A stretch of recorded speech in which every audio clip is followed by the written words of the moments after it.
Hey, folks, welcome back to another episode of Artist Stories of Middle Georgia. I'm your host, Victor Rigoli, and I'm grateful to be back in the studio today. And I have a wonderful guest for you today. I'm excited to have Claudia Hartley on the podcast today. Claudia, thank you so much for taking some time out of your busy schedule. And I know you are extremely busy, but joining me today on the podcast.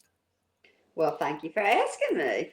Yeah, you and I met. I remember you did a show at Greenlight Gallery, and you had all of Uh, your portraits and everything there. And I think we kind of chatted a little bit, and then I met you, and you were with Ernie right. at Making Arts Alliance and everything. And I talked to you a little bit there and everything, kind of got to know you a little bit. And so I said, because I want you to talk a little bit here in a minute about your style because you have a Oh, unique style of painting. yeah.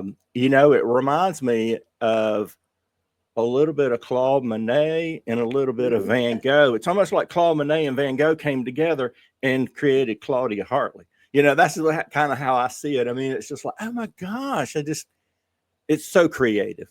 I love the technique.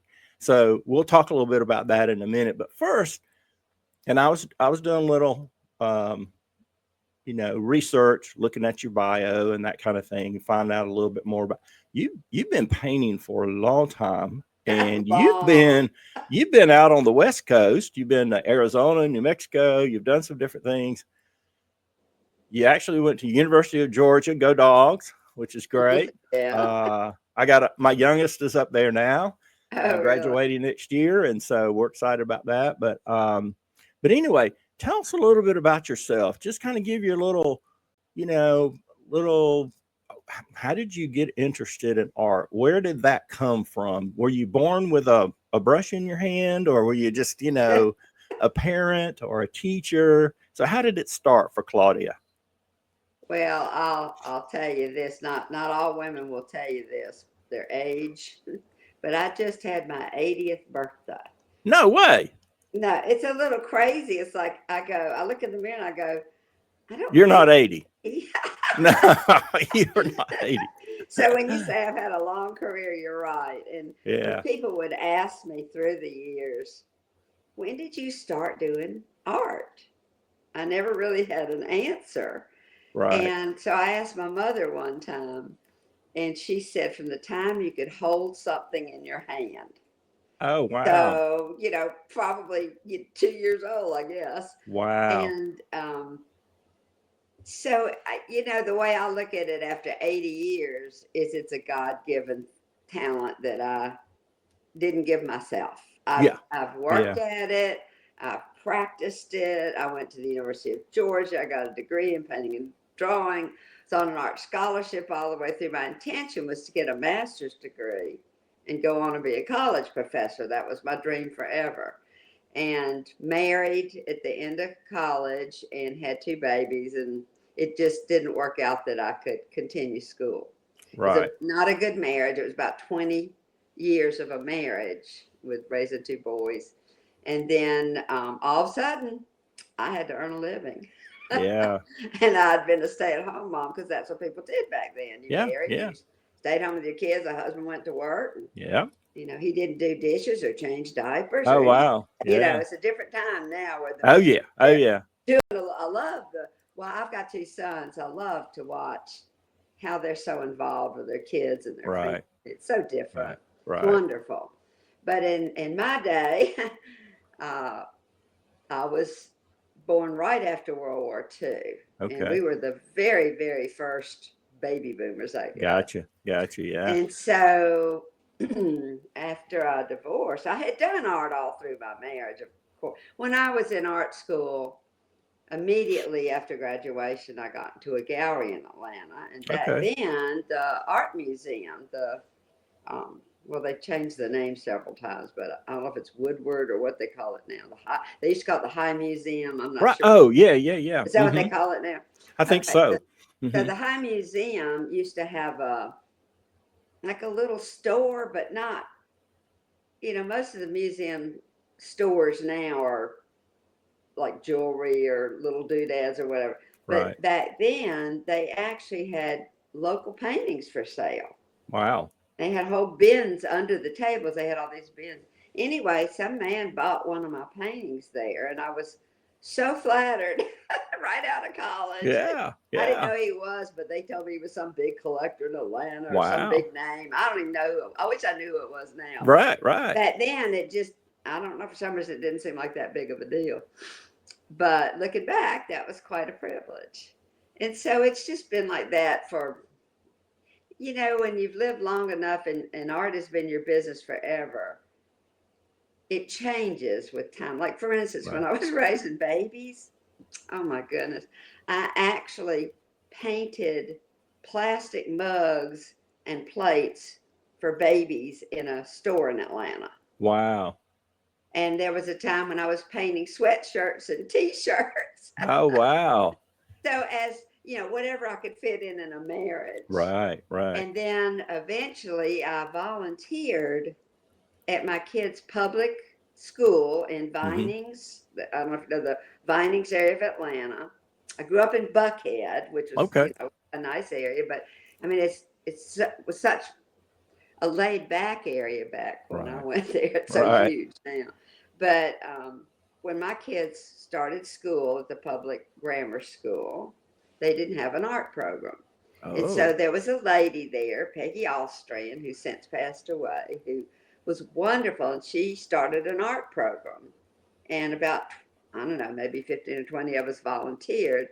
And she taught us kind of what to do, because I had planned on teaching teenagers or adults. I mean, Right. not teenagers, Right. college students or College adults. students. Okay. I didn't think kids could Yeah. learn much. Well, boy, Right. did Right. I learn that Yeah. they could do Yeah. a Okay. lot. Yeah. You learned too. Right. So at the end of that year, I headed up the program. Oh, wow. And I spent a whole year, and I had about 20 volunteers under me. And I had to speak at a PTA meeting to try to get volunteers. I was absolutely petrified. I had Wow. never spoke out loud. Yeah. And I Yeah. swore I never would. I mean, I was really shy that day. Now it's like you can't shut me up. So Right. I hear now, you. now I I hear have you. friends that say I talk too much. Uh-huh. But then, so I headed up the program. So I had to talk and teach these people how to teach. Yeah. And Yeah. I had learned from the wonderful lady before me, all volunteer. And at the end of that year, my husband was kind of in and out of work. It wasn't a very good situation Right. money-wise.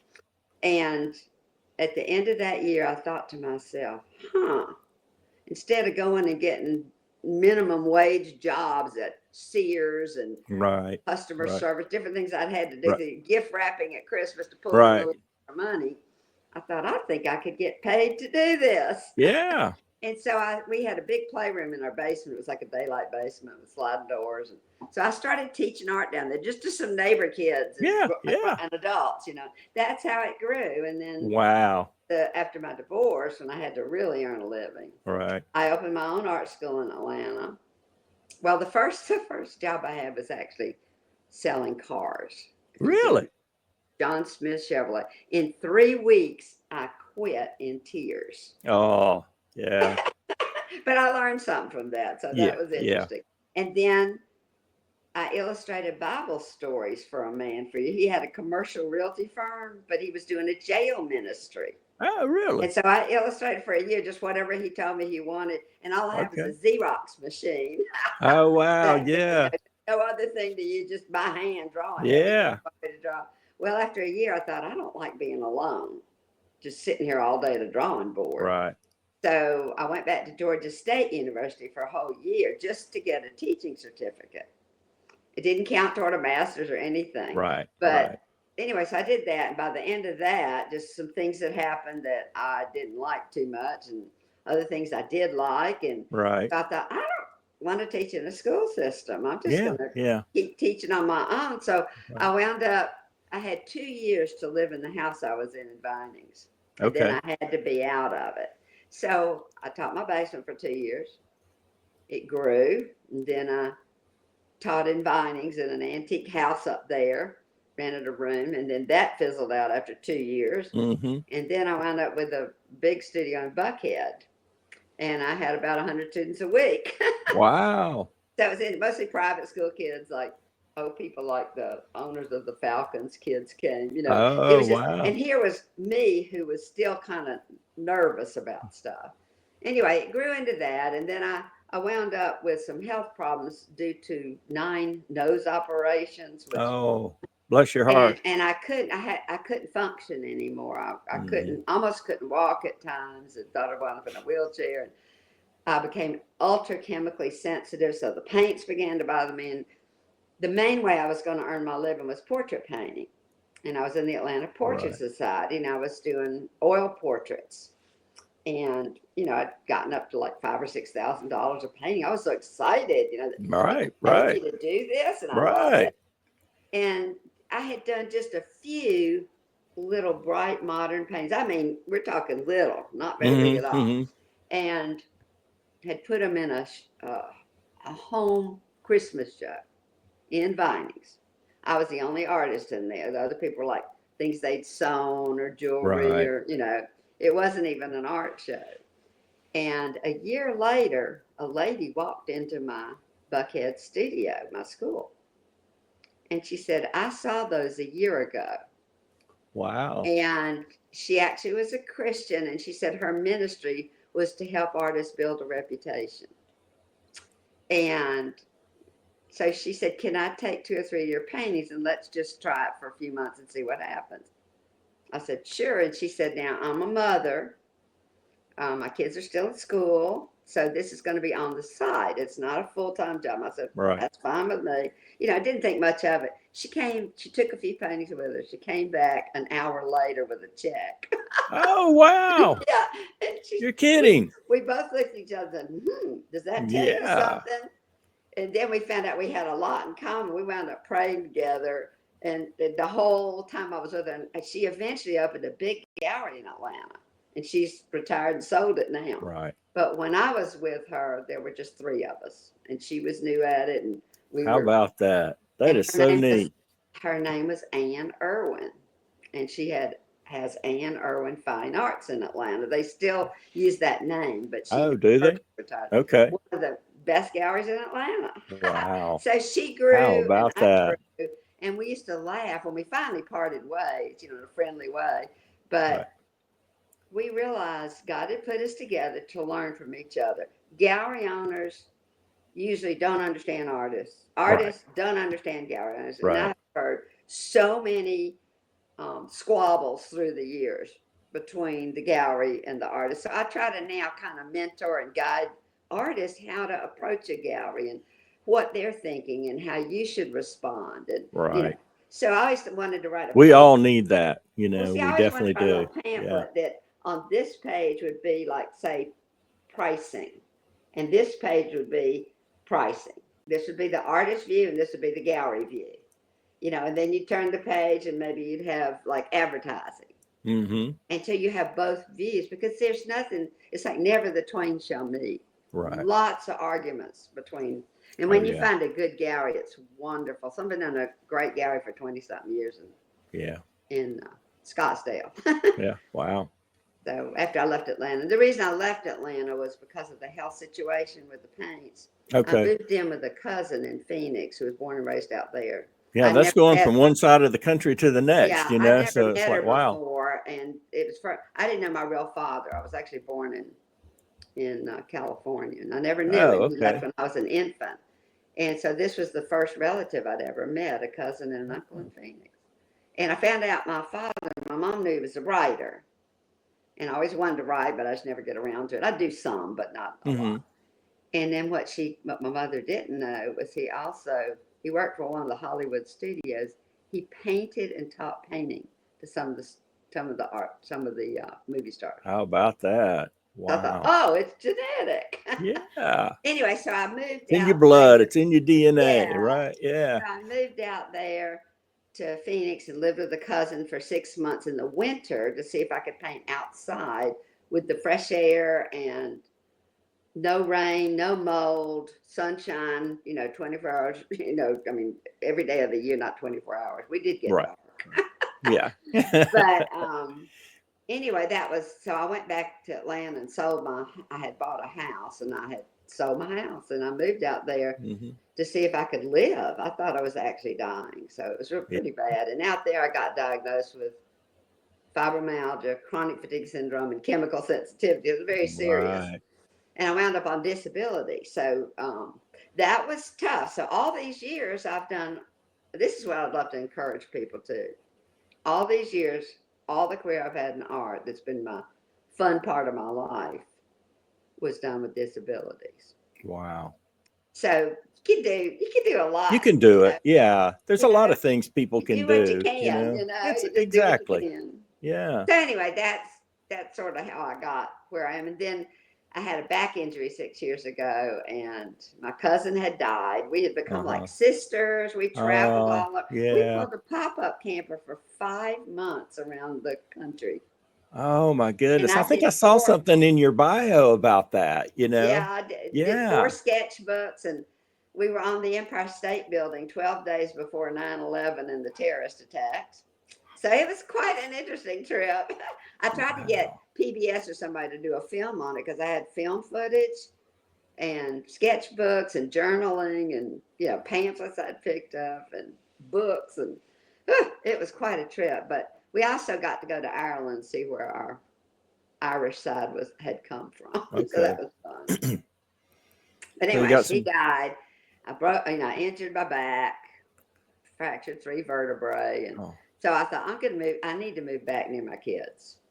So I lived in Charleston for a year near one son, and now I'm living in Macon. It's been 3.5 years near my other son. So I kind of flit back and forth between Charleston and okay. Macon. Yeah. But my Yeah. grandmother, who raised my mother in Kentucky, was actually born and raised in Macon. And 1884 she was born. And my great grandfather had a men's clothing store on Cherry Street next to the Rookery where it says Thorpe on Yes. the that there were 2 people before Thorpe. I learned that at the archives in the library. I That used to downtown shop down library. there. Yeah. Yeah. Because I've been in Macon just about all my life. I mean, you know, I Yeah. kind of grew up in Well, Macon. this was So a great grandfather. And if my grandmother was born in wow. 1884, That we're is so talking neat. 1800s Yeah. and then they also moved their store at one time to the new Dempsey Hotel. And my grandmother went to the first wedding at the Dempsey Hotel, attended that. Did she really? And she used to go to ballroom dances at the Hay House. Such So, history. I love that. My wife yeah, would love that. She loves history like she that. Yeah. sneaked out of the house as a teenager against her parents' orders and rode in the first car in Macon. And she told me they hit a bump. The roads downtown were dirt, completely dirt roads. And the women, of course, had the long dresses. There was no electricity. And they had wooden sidewalks with wooden roofs that would overhang so the ladies' dresses wouldn't get wet. And the rain would drip onto the dirt road and make potholes. And they hit a pothole and she fell out. And I never could understand, how can you fall out of a car going, less than 20 miles an hour? But at the library, I put in a good word for the archives at the library in Macon. They're just wonderful downtown. And so they looked up for me, the first car in Macon. There was a picture of it with the man that owned it. And it was way up high. It almost looked like something a horse would pull. Looked more like a buggy. No Right. sides, so you could Right. easily fall out. Oh yeah. And it was a long rod, like a stick, that went all the way down to the floor. And that's how they drove it. So anyway, so I went from Atlanta, California first, Kentucky my first 6 years. From then on, Atlanta. Graduated from North Fulton High School in Buckhead. Did a little art. The art programs were not much back then. We Right. just didn't. I Right. never had good lessons. Yeah. Until I got to college. And even then, a lot of it, they didn't want to stifle your creativity. They wanted you to be childlike and modern. But that's really how I love modern art. That's my style, it's modern. I could do realism. I just got bored with it eventually. Right. Do Right. it. Right. So anyway, that's kind of it. That's so interesting. Goodness gracious, you've got so many wonderful stories to tell, especially those from your family from years ago and early residents here or in the Middle Georgia area or Macon Mm. area and everything, and roots that you have here, and it's just fascinating. Tell us a little bit about your style of art, and what you focus on as far as the medium that you like to work in. Well, I used to love oil paints. That Hmm. was my main medium, and I loved doing portraits and painting other stuff. In college, uh, we had to start out with acrylic paint. They Okay. would let us use oils, even though I was a painting major. And nobody had ever heard of them before. They were Really? brand new. No, I never heard of them. And I used Wow. to get these big jars of acrylic paint, and there was at the art department. It's in a different location now in a newer building, but it was the Lamar Dodd building, and it was supposed to be cutting edge art at the time. Hmm. We even had a class called Art in the Dark, and they had a lumber. I had nobody much had cars, girls Hmm. especially. We had to live in a dormitory and check in and check out. We weren't even allowed to wear pants on Oh campus. my Long goodness. ago it was. The year I graduated, the next year they could wear pants, but not when I was there. It was Ah, awful. So there was a lumber store behind the art building, and I could walk over there and get art supplies because I couldn't drive. I didn't have a yeah. car, and so that's how I started. They were Beaucourt was the name. I guess they were French, but those are the first. Never heard of acrylics before. So we did that, and then eventually we got into the oils. So I'd used a little bit of the acrylics, but mostly the oils. And then when I got sick and the oils were really bothering me bad, and so I started using acrylics, but they bothered me too. So when I went Hmm. out west, I wanted it to be as easy as it could be because life was difficult with all my health stuff. So I went to acrylics totally because you just use water.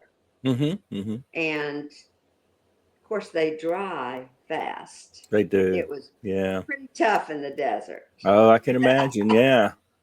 I just put them on Sometimes the palette and they're dry already. I the mean, it's, palette would, I would try plein air painting where you paint outside, ooh, plein air how means did you do pressure. that? Yeah. It was difficult, but I'm a fast painter. Luckily, I've always been a very fast painter, and so it just comes natural to paint fast. So it was kind of they say necessity is the mother of invention. Right. So since I couldn't paint with oils, and I was using acrylics, I couldn't paint indoors or I'd feel sick. So I could only paint outside. And it was easier to paint with water and acrylics. Yeah. And then I thought, I want to be out in the fresh air as much as possible. I hiked everywhere all over the West. Wow. And I plein air painted a lot, but mostly a lot of times when I would travel, I did a lot of road trips. I'd sketch. I love to Hmm. sketch. I'd sketch Hmm. everywhere I go. And out west, everywhere you look is a painting. So I Oh, got yeah. into Yeah. landscape painting. Right. That got me into landscape painting. Okay. And then I couldn't, it's what they call scumbling in oil Hmm. paint, where you're kind Hmm. of like mushing things together. So I couldn't do that with acrylics. They dry Right. too Right. fast, especially in Right. the desert. So that's how I came up with my little, well, you can see them in that picture behind me, the little Hmm. squares Hmm. in the sky. And I Right. underpaint with yellow ochre paint first. The entire Okay. canvas is colored with yellow ochre paint. Right. You tone it with the yellow ochre. Yeah. Yeah. Yeah. I get a roller and I just cover them all with yellow Okay. or yellow oxide, I think Liquitex calls Right. it. Use Liquitex paint as I like it. And so I had taken classes before I got sick. I had taken some classes under a wonderful artist who's since moved from Atlanta to France. She and her husband live in France. And her name was Alice Williams. Beautiful paintings, very colorful. She had studied under, there used to be a couple of Russian brothers in Atlanta that taught art for many, many years, the Russian style that they Oh. learned. Okay. And they had died by the time I had divorced. I couldn't do much of anything when I was married. It was not a good situation. Right. So Right. they had died. I did take one course under one of their son is a painter, Mark Shatoff in Atlanta. And then I took under Alice Williams for several years, and then I got sick and had to quit. So I learned a lot with oil paintings and how the Russians did it. And it's like, I was so frustrated with acrylics. What am I going to do? And so I had to adapt. And she Right. stressed, and the Russians had stressed, warm against cool. If you put a warm, put a cool next to it. If you put a cool, put a warm next to it. Constantly changing. Which made everything just kind of vibrate in those paintings. Oh, they're so gorgeous. The earlier Russian paintings. And so that's how I came up with the yellow ochre background. Gave me a warm color. And then I could use different kinds of blue. Some were more cool, maybe more kind of a purplish blue, not purple, but a purplish blue. Or a more turquoisey blue, which would be a little warmer. Right. Have a little tiny yellow in it or something. I love color mixing. And so that way I could kind of play these colors off of each other because I couldn't do what I could do with oils. Right. It was so frustrating. And then because I was doing only landscape, it kept me out hiking, scenery, and it was so spectacular out all over the West. Oh, yeah. I was just no Beautiful. end to what you could paint there. And so I got into a gallery when I was there, and then eventually got out of that gallery into another gallery that's brand new start, and they were asking me if I would come in with them if they started a gallery. So those owners have become friends, called Bonner David Gallery in Scottsdale. And so they've been open 22, 23 years, I'm not sure now. And we all became friends. There were two owners there. And so it got to be where that's what, if I try to paint a plain sky now, everybody gets irritated with me. It's kind of become my signature. It's like, okay, can I quit doing these squares? You know? Yeah. But it works, and it gives me that warm background, the cool colors, playing off of each other. And I let you can see in that right there, I leave a tiny bit of the yellow ochre show. Right. It comes through. When I Yeah. get into the bright colors and stuff, I'm still playing with cool in the shadows, Colors. Yeah. warm in the light. Right. I still do that all the time. I love that. Yeah, I love that. So I just and I really, it's funny, it's an odd form almost of realism for me. Because I look at a real thing. I don't paint out of my head. Yeah. Rarely. I mean, unless it's just a silly thing. But I paint looking at something, either a sketch, the actual place, plein air, painting outside from life, or even if I'm doing a still life, painting from life or painting from photograph. So, sketch, photograph, or life. And all of it's good.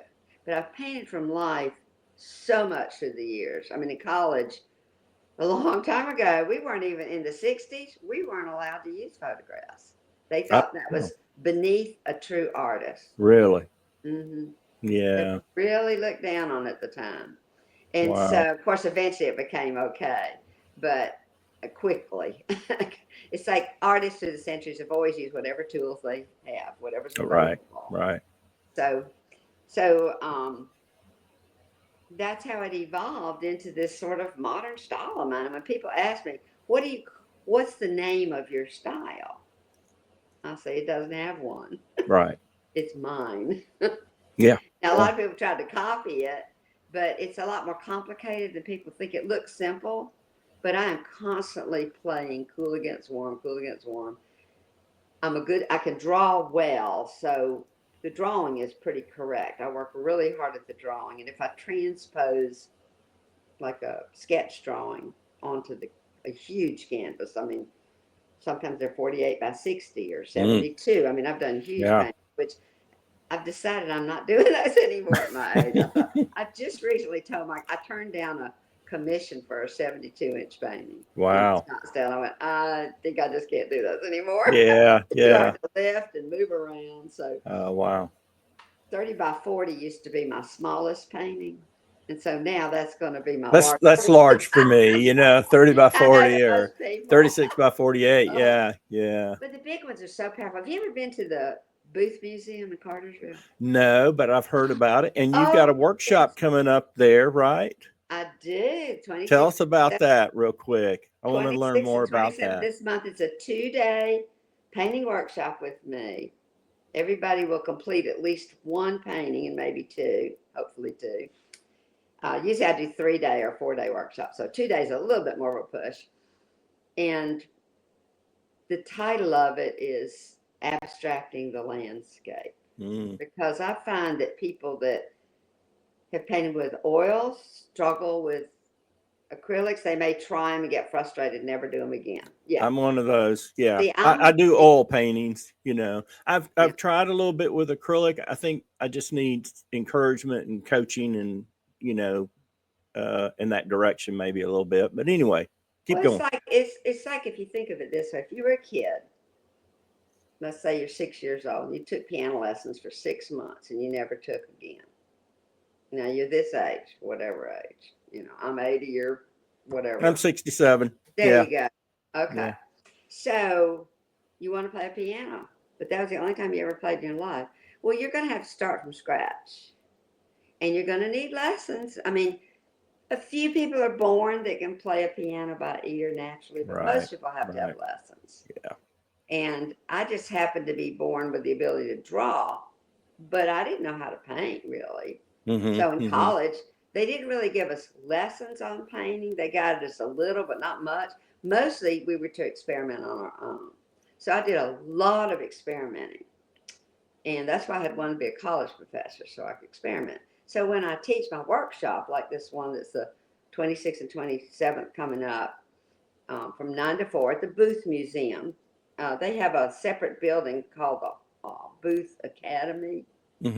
And that it's all online with their museum. But what I teach is a few things. One, if you're used to oils, you try to do acrylics on your own, you're going to get frustrated because they're different, very different than oils.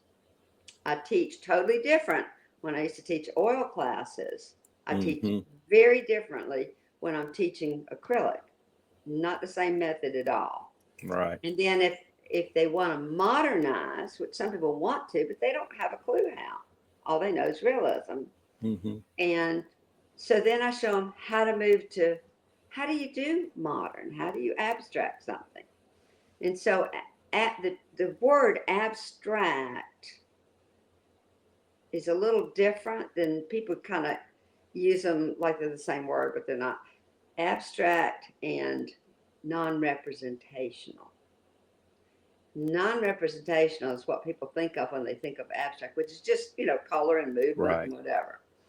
But to do what I do, where I take a scene or whatever, a person, like you saw my faces making where I did those big giant faces.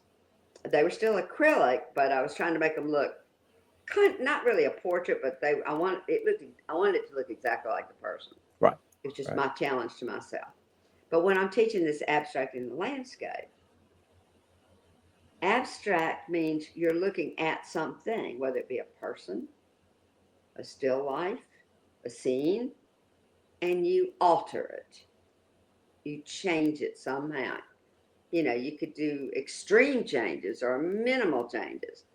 And you're not worrying about perspective, like let's do the foreground, middle ground, background, make it look smaller, fade it out, which you'll do with realism. Mine, I read something by Matisse one time. He said, when you paint on the flat two-dimensional surface of a canvas and you're doing realism, you want it to look like it goes back, even though it's a flat surface. Right. And he said, but with modern art, I pull the whole surface forward like this, and even the background can be just as bright as the foreground. I may get smaller and smaller as I go, but I may not. I could keep things the same way. You can put things together that don't go together. I mean, you could put, like one time I did just to show people what they can do. It was more of a drawing, but with colored pencils and stuff. But it was a woman's face from the side, a very exotic looking woman. And in her hair, head, whatever, I had mountains, birds, flowers, things that were impossible. Yeah. So you modernizing it, it can be extreme or it can be just barely. Mm-hmm. So when I do like this kind of a painting, which is I call it the turquoise path. This was actually done for a recent event online called Acrylic Live through Eric Rhodes, who Oh does yeah. Plein Air Yeah. magazine, and Right. I was Right. very honored to be invited to be a part of that and demonstrated. It was a video that was shown, but you were live in case somebody wanted to ask a question. Right. But it was like you're doing a video. So people think I'm just making up everything, but it's a real scene, it's a real place, and I'm pretty good about making it drawn well. So the Right. thing I do in my classes is we talk about composition Mm-hmm. and how do you do it. And I take my own 8x10 photographs, and they can pick whatever they want. And once they've done their first painting with my photograph, they could use any photograph they want. First day, I want to Okay. make sure it's a scene Right. with a foreground, middle ground, background, and show Right. them how to modernize and abstract it. And then, in a way, I'm not making up the colors. Like if a mountain in a distance we call our mountains Blue Ridge Mountains because from a Right. distance they look kind of bluish. Right. But let's say a part of a mountain looks a little on the bluish side. I make it blue. Right. If it's got a warm side that just, well, out in the Arizona, I lived in Sedona for 5 years, the red rocks. Mm-hmm. Let's say it looks a little red. I might make it bright red Right. or orange and red Right. or orange and yellow and red, bright, hot colors. And so that's what I'll be teaching is how to do the good composition. And then I get into how to mix the colors and how to keep them clean and pure. Not a lot of oil painters use the term muddy. Muddy. There's Yeah. a reason. And I've got Right. my color theory teaching down to the 3 primary colors. And I can show people exactly why you get mud, just out of those 3 Yeah. colors. And Yeah. how to get every color you can imagine. Right. Although some colors, particularly with acrylics, don't mix well, so I'll have to buy them in a tube. Gotcha. Right. I actually use more colors with acrylics than I do with oils. Okay. Okay. So that's That how is so neat. that's how the teaching is. Yeah. And that workshop's coming up toward the end of this month. You still have some openings for that, or do you know? Last I heard, I think they had about 10 people, and my 10 limit people. is 16. 16. Yeah. So I don't know. Well, that's a good group, though. 10 to 16. Yeah. I don't like to do more. I like to give a lot of individual attention. I know there's some artists. I've taught at the Scottsdale Artist School many times. Uh-huh. And the Sedona Art Center, which is great, and you get good students, and they're so helpful. That Scottsdale Art School is a special place. If any Right. people that are artists that are hearing this interview and you've not been to the Booth Museum, go there. It's top-notch gallery. It's talked about all over the country. All Western art. I have one there. They bought one of mine. It's in the Awesome. It's not in the big room because it's a smaller painting, but it's in the hallway across from the elevator if anybody goes. Okay. And then if you've never been to the Scottsdale Artist School and you're serious, get their catalog every year and go. It's worth the trip. Wow. Yeah. So, it's a great place to learn and fun. Yeah. So do you know Bill Davidson? It's funny. I've heard his name for years. I'm not sure. Yeah. I think he's going to be up there about that same time period, time isn't he? I am. So I'm going to go early Friday before the class is Saturday and Sunday. I'm going to try to go see him. I'm not sure who he is. There was a guy that I made friends with in Arizona at a couple plein air events. A really nice man. And I don't know if that's him or was he, if he's always here in the Georgia area or the eastern area, then it wouldn't He's be. not. He's out there from Atlanta as a lawyer for many years.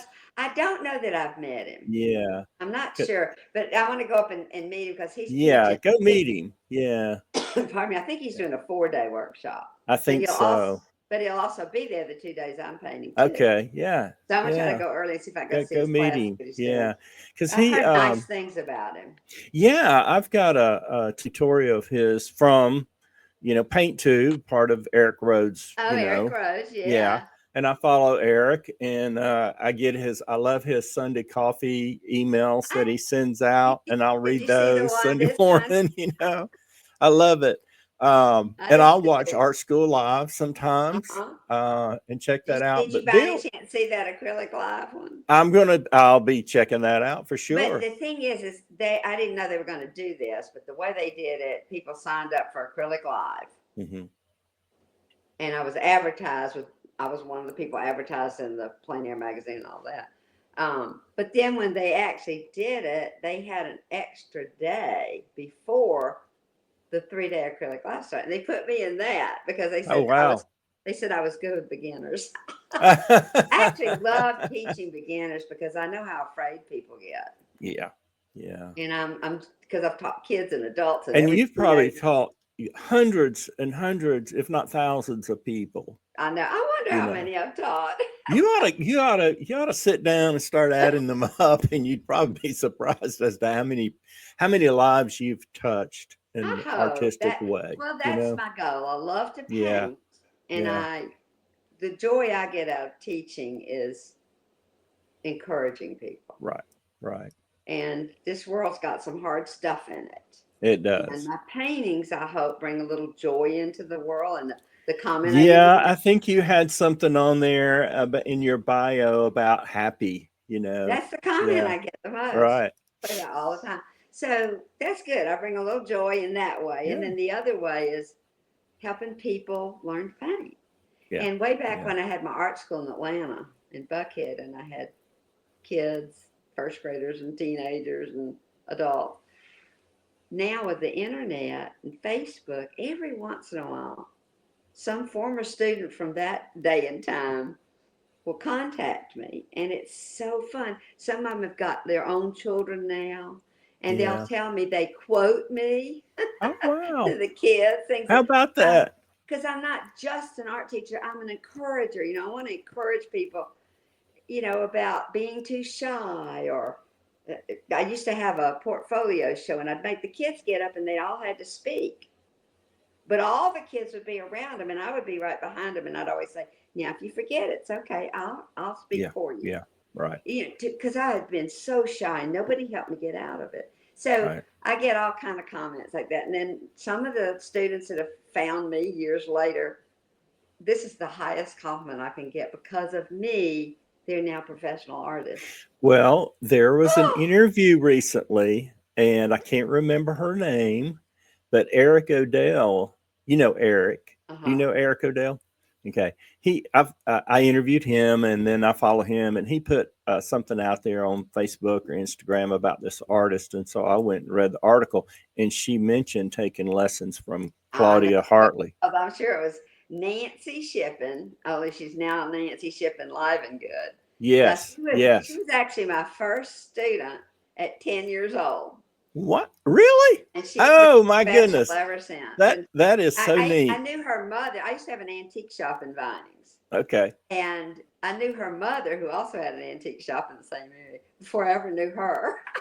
And here she is, and we became adult friends. That was just so. I used to wish one of my sons would fall in love with her, and she'd be my daughter-in-law. That's how much I like her. She's wonderful. She's a good artist. She gets Yeah. into that onset plein air group every year, but she wound up going to London and took, I think it was 2 years or no 3 years, and got 2 master's degree or something like that in Impressive. Wow. art conservancy, which is dealing with all sorts of things from archaeology or art world or whatever, and she learned the chemistry and how to restore things, that kind of stuff. Restoration. Yeah. She even helped. I know a lot of people around Georgia know about the cyclorama, Mm-hmm. that painting. I used to see it as a little kid. Oh, I was me too. fascinated Yeah. with it. And they moved it from the zoo up to the Atlanta History Center. I did not know that. They built a whole building just for it. That's a must for any artist in Georgia. Go there and see the cyclorama painting. And it was a popular thing, I think, in the early 1900s. It's a depiction of the Civil War, but Right. it was like a round painting. Mm-hmm. And then Mm-hmm. the painting canvas would come down like this and curve. And then you had statues. And you, as a kid, I mean, a Oh, little, I was fascinated by it. Yeah. I couldn't tell where the painting Wonderful. stopped and the statue Uh-huh. started. I couldn't believe it. And so she was chosen to help restore that. When they moved it from the zoo to Atlanta, they needed a lot of repairs and things to do. So that was quite a big deal. All Now from, she works with, I think it's Fulton County or something like that, but with the okay. art that's in public places. Mm-hmm. So, and she started me when she was 10 Yeah. years old. How about that? Another person that this isn't known very much, but a lot of Atlanta people or Georgia people know about Gibbs Gardens. Have you ever heard of that up I in North don't think Georgia? so. Yeah. His name is Jim Gibbs. He was one of the top landscapers in Atlanta, and he bought huge acreage. I've forgotten how much up in North Georgia mountain area. I've forgotten what it's near. And it's world famous. People come from around the world to come to it. It's flowers. He wanted it to be kind of like Callaway Gardens. Mm-hmm. Mm-hmm. So I went there to see his house because he lived in my general neighborhood, not in my particular neighborhood, but in the Vinings area where I raised my kids. He and his daughter, who was only 10 years old at the time, the daughter was my son's age. I carpooled with his wife some. And he and his daughter came to take private lessons in drawing together. I thought that was so sweet. Then I had seen him in all these many, many years. And I went to Gibbs Gardens. Oh, my. Go look online. I'll have to look that up. Yeah. And he's got a whole area that looks like Monet's garden with the lily pads and the pond. Looks just like it. Because I've been there in France. I actually went to the real one. But The it real looks, one. Yeah.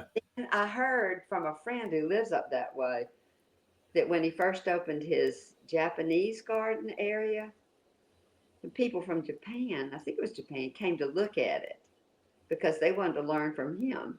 It was so well done. How about that? So it's an That's amazing. impressive. I mean, Yeah. it's a nationally known place now. Right. So that's another great place to go. So you talked earlier about doing a lot of plein air painting. Do you still do some plein air painting? You able to get out much? I did before I moved to Macon. Uh-huh. I did it all over the West. Loved it. Everywhere was a painting. When I lived in Charleston, I did a little there. Mm-hmm. The scenery doesn't interest me as much.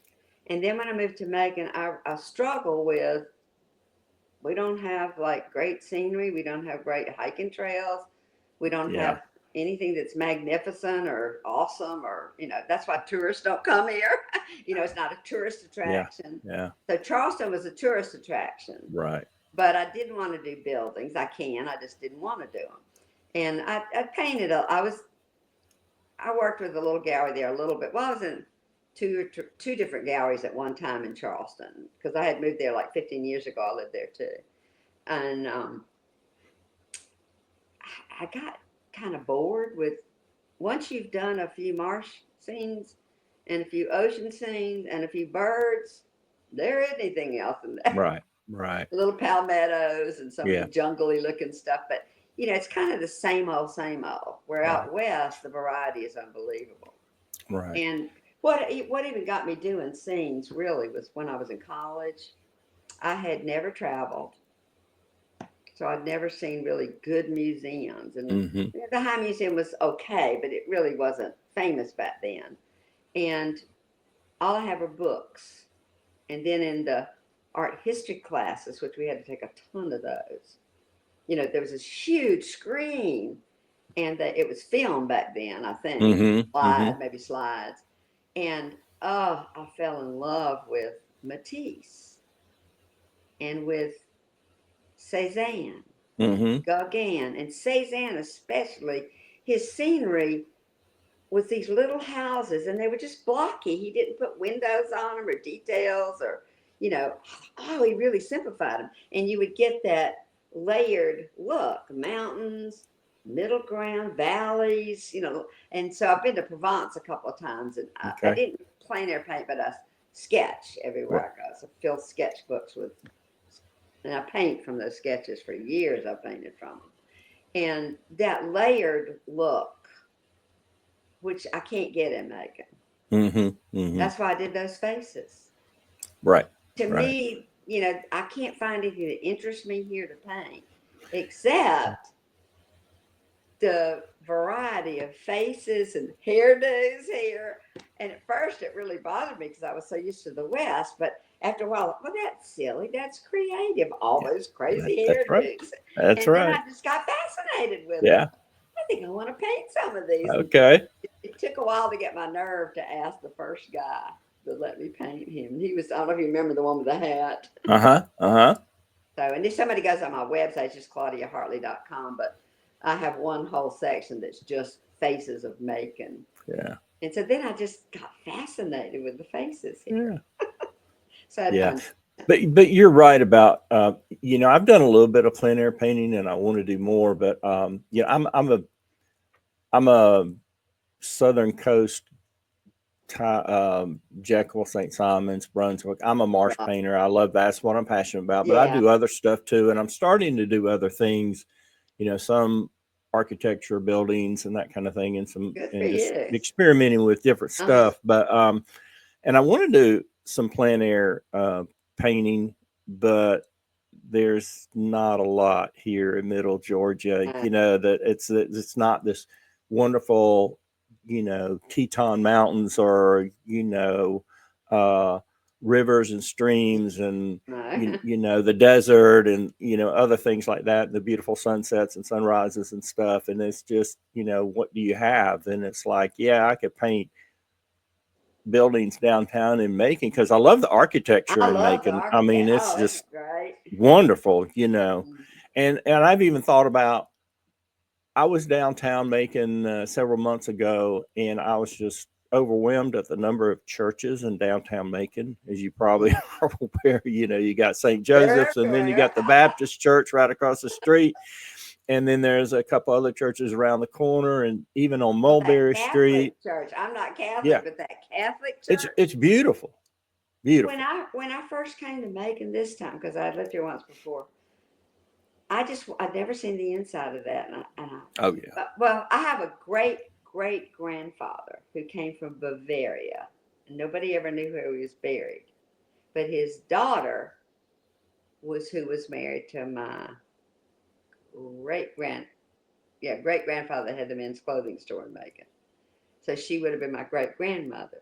Okay. And they're buried here in Macon in Rose Hill Cemetery. And they were Jewish, so it's in the Jewish section. Well, nobody knew where this great grandfather was buried from Bavaria. I found him in the historic old little small Jewish cemetery in Rose Hill Cemetery.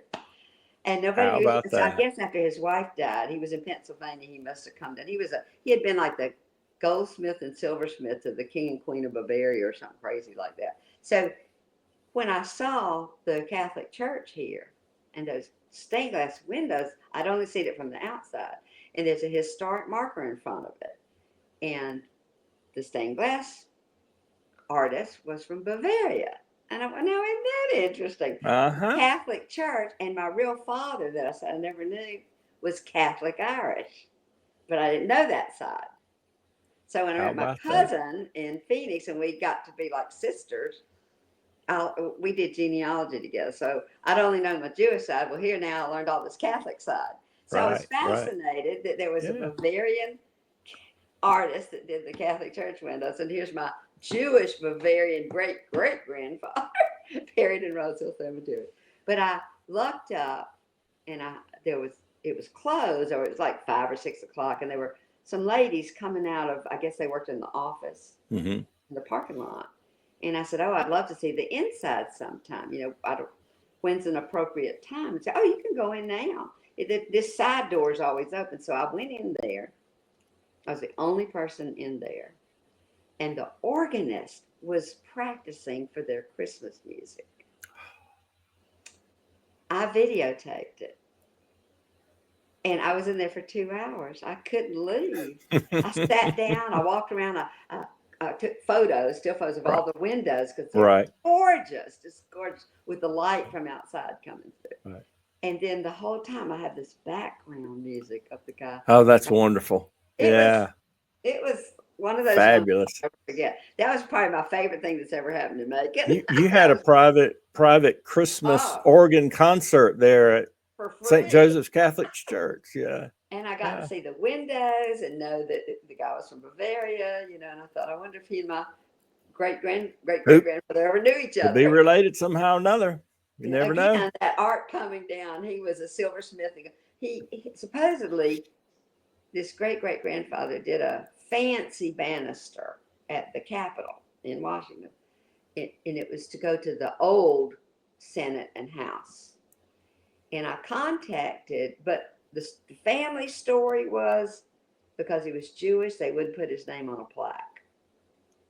So Yeah. I never knew if that was true. You know, you hear stories, you don't know. Right. So I contacted the historian at the Capitol, and she did research, and I did research. There was no way to prove that he had done this fancy band, and I haven't gone to see it on Bannister, but I think it's one I can see in photographs. It looks like leaves and birds and all this stuff between the top and the bottom of the banister, and out of metal or something. I'm not sure that's it, but what we did find out was the firm that he worked with. I have a book that has some of this in a book, and I knew the name of the firm in Pennsylvania, and it was the firm that did that banister. But How I'll never about know. that? But we How couldn't about get that? beyond that. Yeah. So the assumption, I would think, is Right. he did do it. Right. But so the art, you know, seems to be genetic. I got on my Irish Oh side, yeah. got on my Oh Jewish yeah. side, you know, Yeah. it just tends to run through families. So that's It something you it could ask. does. It'd You be know. fun when you interview people to ask them, does it run in your family? Yeah. Yeah. And So I'm what about finding. you? Yeah. Do you have Well, artists in your family? do I have artists in my family? Uh-huh. My mother has no artistic qualities at all. She'll tell you that. My dad, yeah. Well, you know, was he a painter or anything like that? No, he could draw and sketch pretty Well, well. okay, You well, know, that's it. so my mom says I get my artistic talent from my dad. Your dad. My mom would play some piano a little bit, you know, around the house. Uh-huh. There when we were growing up. My younger brother, he's the musician of the family. I remember driving him to his piano lessons when he was just a little kid. Oh, He's about dude. 5 or 6 years younger than me, and so anyway, but he did it in high school, college, all that kind of stuff. And I don't know if you've ever heard of the Grapevine. It's a big party dance band. He plays the keyboard in that. I mean, he I works remember the full time. song. I remember the song about Yeah, the he's a college professor out at Middle Georgia State University, Oh, and cool. but he does all kinds of gigs with the keyboard and piano. He plays with Dr. Clark and a bunch of jazz people. I mean, he has so much musical talent. You know, me as far as art is concerned, I took it in middle school. Of course, it was junior high back then when I Yeah. was, and it was the 8th and 9th grade. And I was pretty good at it, you know, pencil drawings, charcoal, paint, all that kind of stuff. And my art instructor, he says, "Hey, how would you like to work with a Mercer University student after No class?" kidding. And I said, "Yeah, I guess so, you know." And so I talked to my mom, and she gave permission, and the student came and she picked me up with her boyfriend, and I think he had like a late model Camaro, and it was like, oh my gosh, I love this car, you know. Boys And she picked me up, and I went down there a few times and went down to the Mercer University campus and to the art department, and we did all kinds of different stuff, you That is know. so And that neat. was kind of neat. That And was- then my story is when I get into high school, the fumes and perfumes, the cars and girls, you know, you yeah, start oh yeah. dating, all this kind of stuff, you know. And so, and then after high school, you know, you start off family, and I was very involved in And you church gotta at the earn a time, living. and work and career and all this, and it just kind of took a back burner. But in 1980, I could draw pretty good, and I would sketch. And you probably remember the political cartoons in the paper. A lot of them were pencil drawing type sketches and stuff, and I would copy those and all that. And but in 1980, I took some oil painting lessons from an artist.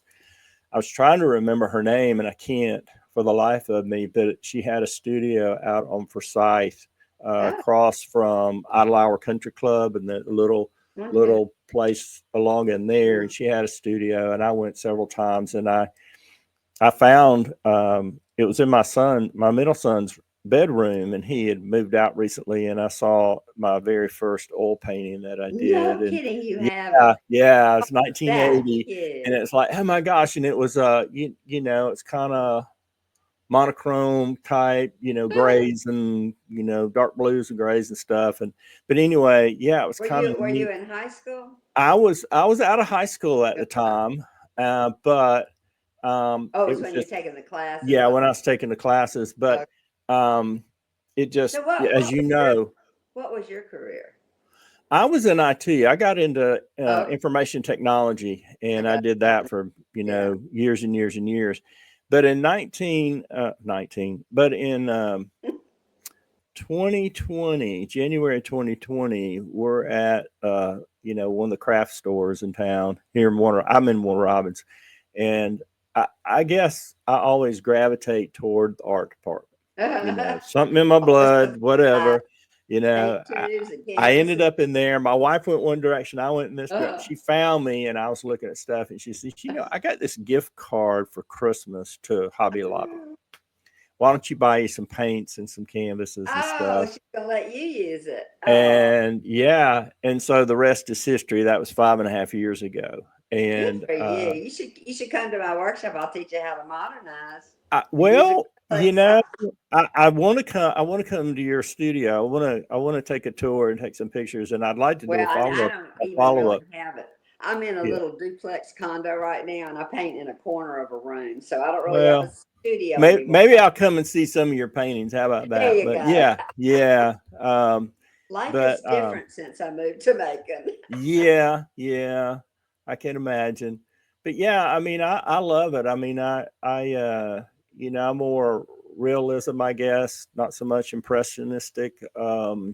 Although I'm a big fan of Claude Monet, and I love work by Van Gogh and others. But I'm not a photorealistic kind of person. I mean, there are some artists out there. I mean, it's like I can't tell the difference, but I don't know. It's just not me. Did you have a show before I met you? Did you have a show down at Greenlight Gallery? I did September of I last saw year. that. Yeah, I'm And doing another one actually I next know what month. you paint. I remember when I first walked in the room, I Yeah, thought, oh, it looks reminded me of golf courses because you I had have. pretty I had some green. golf courses. Yeah, Okay, yeah, I I saw had some golf that show. courses. I didn't know you then, but I Yeah, probably that's met you right. then, but I didn't I really probably saw you then. because you were In busy. fact, That was a just nice show. yeah. Well, thank you. I'm doing another one in August at Greenlight. See, I saw that on Hazel's your going to be Facebook. closing her gallery at the I end of know. August, which is Yeah, I know why. heartbroken, I know she And told me about that and yeah, sad, isn't it? it is. And she told me I went down and helped her clean things out like Oh, June that was 30th, good. and she said, "Hey, I'm closing the doors and all this kind of Yeah, stuff." she was frustrated. Yeah, and she reached out to me and she said, "You know what? I actually found out I've got the lease till the end of August." She said, "Do you want to do I one didn't more know show?" Yeah. that. And Ah. so I'm doing August. So I've got some new I work. wondered why you were doing all I knew she had closed. Yeah. Do it. So this is her Oh, that's farewell. This is it, good for kind of you. thing. Oh, And so that's I said, yeah, sweet. I'd love to. Because I went down, I was supposed to have a show at Glen Visual Arts there on St. Simon's. Okay. Oh, They okay. have, yeah, they have their main, gallery, but then they have Is another that one. a co-op gallery or not? I don't think so. 'Cause I taught a workshop down on Amelia Island Was it Amelia? about a year. Yeah. This is St. Simon's. So yeah. Oh, I'm sorry. You're Yeah. right. St. Yeah, Simon's. Yeah. you're right. Yeah, I haven't taught But there. They had a deal with a newer hotel down there. The hotel's called Hotel Simone, and they allowed an artist to feature their work for like 3 months at a time. Really? And Oh, that's yeah, and neat. that was kind of neat. And I said, That well, is I neat. applied, and I forgot that I applied. And in Uh-oh. December of last year, I get an email, Claudia, and they said, "Hey, congratulations, Victor! You've been No selected to be the kidding. featured artist." And I said, "Oh, When are you gonna do wow!" And I'm trying to rack my brain. Well, what art did I submit? Congratulations. I can't Oh, I even love find it. the email that I sent, and it Oh, was that's probably online. That I did it. so when will it be? Well, I mean, what they give what you a date? happened? Do what? Did they give you a date when they're gonna do it? Yeah, it was going to be the month of July, August, and September of this Oh, year. uh-huh. Okay. So I started working on some new stuff. I went down there in January. I saw the area, and it was kind of the walls and everything kind of small. So I said, okay, I got to do some smaller works, some new stuff. Okay. So I started working on that and putting, pieces together. And then about 3 weeks or so ago, I get an email saying, unfortunately, the hotel's under new management and they decided not to continue Oh, this, oh, with Glen Visual Arts. And it's like, you know, oh, and that's a letdown. it was a big letdown. It's That like is a I was let. so geared That up, is a letdown. Well, it's like, I'll just have to pray that God will send you a new venue to be in. well, I'm hoping, but then it's like I told uh, Hazel, when I was talking to her and helping her move out, I said, when one door closes, literally, she was closing her door. I Another said, one. another one will open. And then a week later, she says, hey, you want to do one last show in August? So a door has opened up, but I'm Isn't hoping that others will, right? down the road. So hopefully we'll have some good karma and, things will happen and that kind of thing. But Well, I was trying to yeah, encourage Hazel because, when something doesn't work out, yeah, like her gallery, she works yeah. so hard at it. She's Oh, so yeah, talented, yeah, talented, very giving, big yeah, heart. yeah, I just love her to death, and yeah. it's sad, but I understand exactly why she opposed. But Exactly. so I was telling her, I said, the way I personally look at Macon, it's not a selling market. Yeah, She was private and for profit, so she had to pay her bills, not like a exactly. nonprofit where they get donations and stuff like that. Right. Right. So I said, it's not you, it's Macon. It's not Atlanta's a good selling area, Yeah. or Yeah. some of the Yeah. beach areas, or even Savannah, North Georgia. Atlanta. North Hmm. Georgia's booming. North Right. Georgia's way Right. booming. People moving out of Atlanta, and they're moving from the northern towns now to get away from the snow, and so Right. it's booming up there and beautiful. There's a Hmm. lot to paint Hmm. up there. Hmm. Lots of cute stores, and the towns are cute. You just want to walk around them all the Yeah. time. Yeah. And same down in the south part, but middle Georgia is just not an attraction. And people here, probably if they're going to buy art, they're going to go to Atlanta and buy it, Yeah. Yeah. or while they're down at the beach at St. Simon's Right. or somewhere. Right. But so when I've done the art things I've done here in Macon, I don't ever do it for sales. I don't ever expect that. I do it to be a part of the community. Right. Right. Now, my friend Ernie that you mentioned, she'd be a good Yeah. one for you to Yeah. interview. You should interview Ernie. I But need to. she taught she taught art back when she said she used to teach in the bottom of the hay house. I So think it you was were telling me about yeah, that, or she was so saying much something more about it. Yeah. vibrant. And she had her own little small gallery and place where she taught in Bolingbroke. But all Oh. that's kind of gone away, and it seems to be not so geared toward fine art anymore, like paintings. It's Hmm. more a lot of crafts. Yeah. Pottery's real popular here, ceramics, Yeah. and they do a lot of Pottery, that, jewelry, sip things and like that. paint, where you just Hmm. copy somebody's painting and Yeah. sip wine or whatever you're doing while you're doing it. Right. It's more Right. craftsy. Yeah. So I told Hazel, I said, it's not you, it's the market. Yeah. Yeah. So this is Very good point. Yeah. a community group, and you're doing a great service to community, Right. Right. and the different ones that work, like, the McEachern Gallery, Yeah. community. Yeah. And that seems to be where it's gone. I'm Hmm. not comfortable downtown. I don't always feel safe down there. Right. So, and the meters, they didn't used to have meters, and that. Yeah, I All my hate that they friends have the my meters. my friends my age, or even say 65 and up, that live more in the North Macon, they won't go downtown anymore. Yeah. Yeah. The meters and the people hanging around on benches from the government housing. So Right. so it's just not. And I wish the art market would move, say, out to North Macon, where it's a little safer and not quite so. Hmm. We still got boarded up buildings downtown. Right. Right. And so, I mean, they're building lofts, but Right. a lot of shops, and there's Right. restaurants and lofts. That's about Hmm. it. Hmm. But I know Colin. Have you interviewed Colin Pendorf? I haven't. I've talked to him about it. I've You met should him and do. talked to him. He is And yeah. fabulous. He's one of my favorite people in the world. Super. Okay. I've gotten to be friends with the whole family.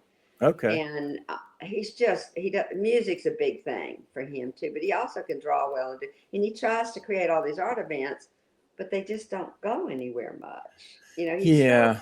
He tries so hard because the market's not there anymore. Yeah. It used to be. Yeah. Right. People did buy art and make it, but I wish we could increase that. And I've always talked to Colin about maybe having, he was one of my faces in the Faces of Macon. But Yeah. I've always Yeah. talked to him about wishing that there was more of an art market in Right. Macon, and it was a little more coordinated, like art groups that you would know about, and you could go plug into an art club and go to Right. meetings. Right. But and so he's working on trying to come up with some kind of studio space, and an art a place where artists could go. Right. And I was hoping he would do it out of town, away from the meters and the government housing. Hmm. He's looking Hmm. for it to be downtown. He wants to try to help revitalize downtown. Right. But Right. I'm at this age, and having lived in so many different places, I think I'm not going to get as involved Yeah. as I'd like to, because Right. I just don't feel comfortable down there. Yeah. I'm single. I'm usually alone. I've got white hair, and I get approached. Evidently, I look like an easy target. I constantly get approached for money. Right. Right.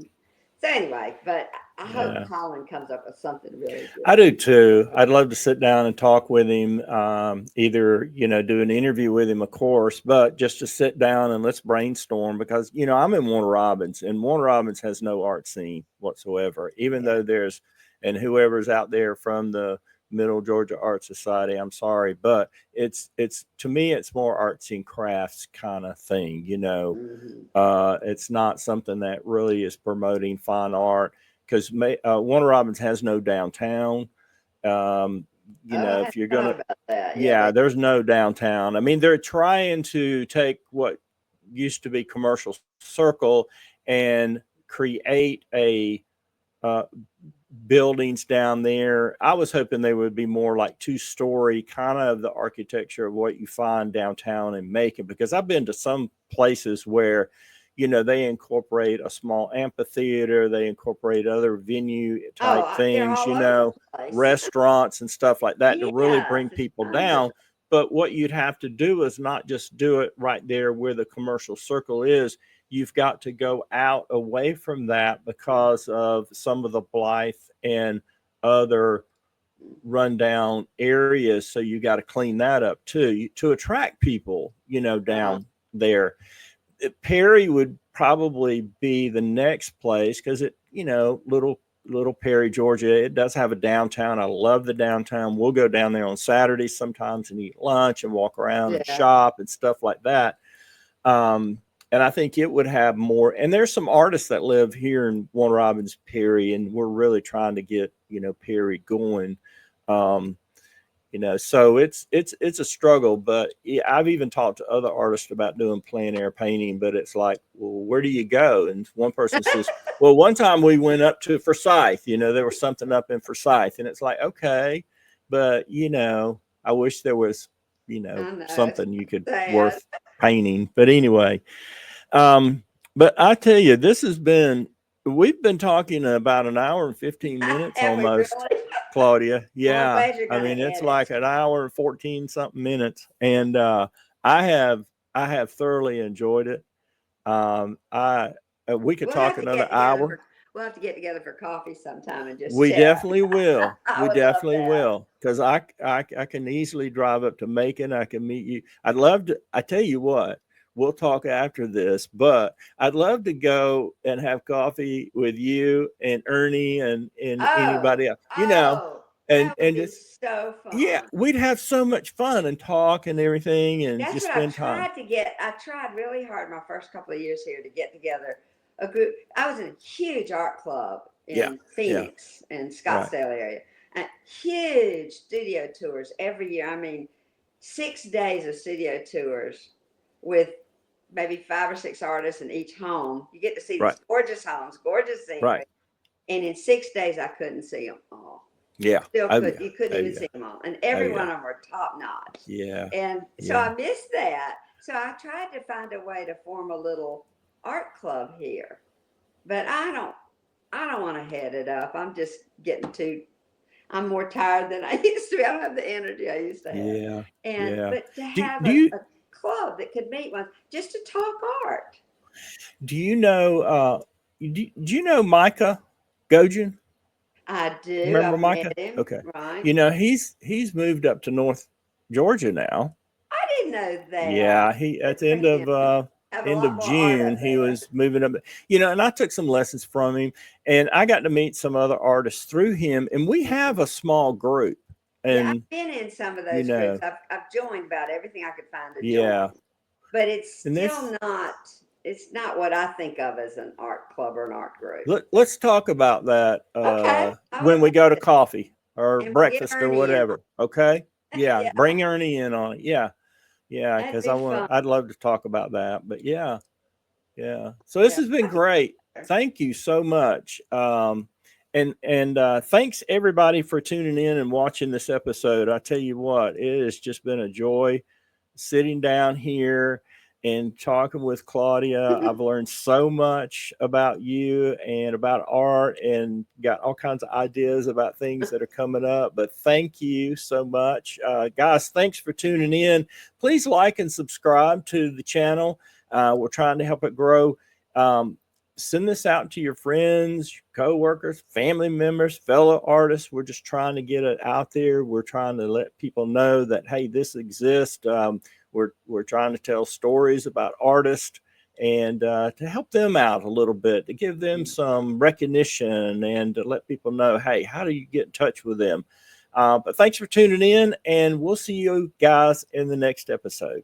Take care, Bye. everybody.